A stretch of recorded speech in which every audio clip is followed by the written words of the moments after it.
குங்கும அர்ச்சனை செய்தவர்க்கு அம்பாள் கோடி கோடி பொன்னை கொடுப்பவளாம்.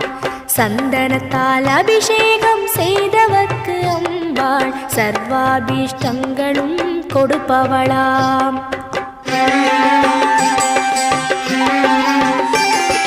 குங்கும அர்ச்சனை செய்தவர்க்கு அம்பாள் கோடி கோடி பொன்னை கொடுப்பவளாம்.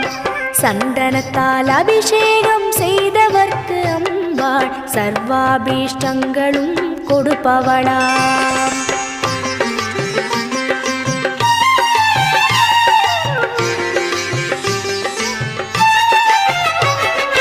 தேனால் அபிஷேகம் செய்தவர்க்கு அம்பாள் திவ்ய தரிசனம் கொடுப்பவளாம்.